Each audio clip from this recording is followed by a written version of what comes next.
Picture this. Cruising at 35,000 feet, a flight attendant is asked for a soda refill for the 5th time in an hour. Imagine, if you will, a passenger with an insatiable thirst for carbonated sugar water, a thirst so unquenchable that it could rival the heat of the sun. Our flight attendant, ever the professional, smiles, nods, and fetches another can of fizzy delight. Now, in the mind of our dutiful flight attendant, is a scene that might make you chuckle. Imagine them holding a gigantic soda fountain machine on their shoulders, strutting down the aisle. "Thirsty?" they would ask, their voice dripping with irony. "How about a soda, or two, or perhaps a whole river of soda?" They would then pull a lever, and a torrent of soda would gush forth, drenching the thirsty passenger. In this imagined scenario, the flight attendant's eyes gleam with mischief as the passenger, now floating in a sea of soda, holds up his cup for another refill. But alas, this is but a dream. A whimsical thought bubble floating away into the cabin air, lost among the clouds. Back in reality, our flight attendant, with a patience rivaling that of a saint, brings forth yet another can of soda. The can hisses as it's opened, the sound echoing the flight attendant's internal sigh. They pour the soda into the passenger's cup, the bubbles fizzing up and popping, much like the attendant's unspoken words. In their mind, they're throwing zingers left and right. "Did you mistake this flight for a soda tasting tour?" they'd ask. Or perhaps you're trying to set a new world record for soda consumption at high altitude. But of course they say none of this aloud. Instead, they smile, hand over the cup of soda, and move on to the next passenger. And as the flight attendant walks away, they wish they could say, "Sir, this isn't a 24/7 soda fountain, but I'll be sure to bring a soda machine next time." Now imagine being in the middle of an armrest war, and you're the referee. Ah yes, the infamous Armrest War, a battle as old as the invention of armrests themselves. Picture this: 2 passengers, both stalwart in their determination, both convinced of their divine right to that precious 5 inches of cushioned territory. The tension in the air is palpable, like the moment before a pot of water boils over. One passenger's elbow nudges the other's. The second retaliates with a casual shift of weight, their arm reclaiming the disputed land. The first passenger, not to be outdone, flexes their bicep, a clear signal of their intention to hold the ground. It's a modern-day duel, fought not with pistols at dawn, but with elbows in economy class. And in the middle of this epic saga, there you are, a flight attendant, tray of drinks trembling in your hands as you navigate the battlefield. All you want to do is hand out the ginger ales and collect the empty cups. Instead, you've unwittingly become the United Nations of armrest disputes. In your head, you're drafting a speech. It's a masterpiece, a plea for peace and understanding that would make even the most hardened diplomat weep. You want to tell these grown adults, you're not toddlers fighting over a toy. This is not a life or death situation. It's an armrest. 5 inches of faux leather. Can't you just, I don't know, share? But alas, you are a flight attendant, not a playground monitor. You paste on your most diplomatic smile, offer a polite suggestion about taking turns or perhaps flipping a coin. You keep the sarcasm and the eye roll in check, though it's a close call, let me tell you. In the flight attendant's mind, they're thinking, it's an armrest, not a land dispute. Can't we all just get along? Ever had to deal with a bathroom bandit at 35,000 feet? Let me tell you, it's not a pretty sight. Imagine this. You're soaring through the skies, serene as a cloud, when you notice a peculiar pattern. One passenger keeps making frequent trips to the bathroom. At first, you shrug it off. Maybe they're nervous flyers, maybe they had one too many sodas. Who knows?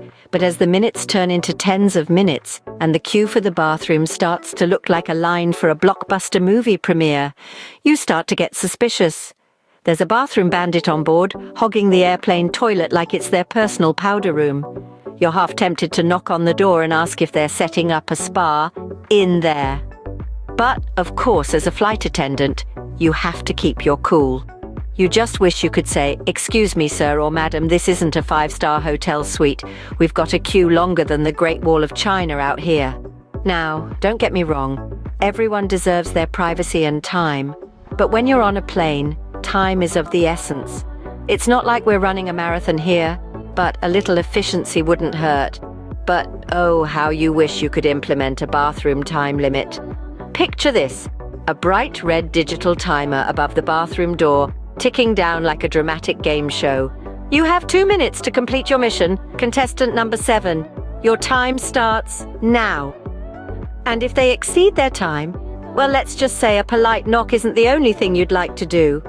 But alas, this is just a flight attendant's daydream.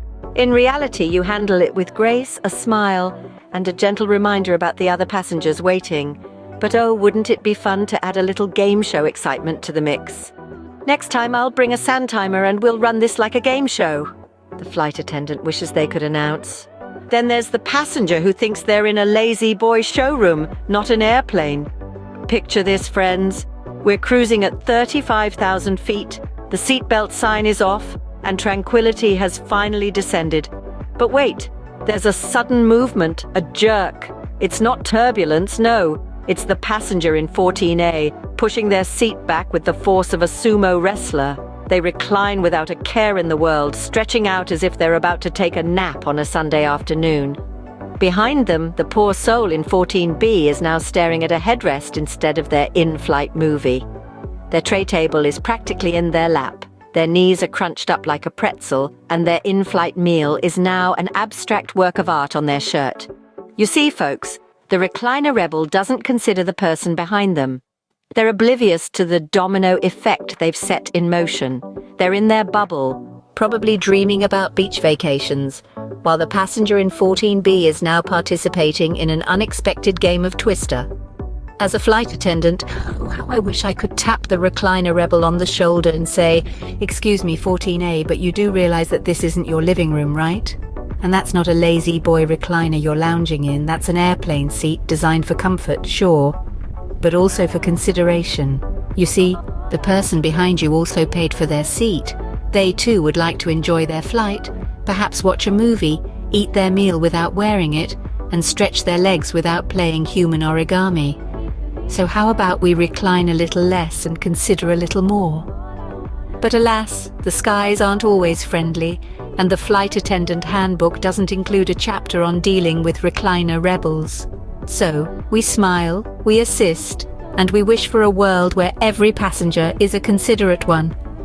I wish I could say, "Sir, this isn't your living room and that's not a recliner.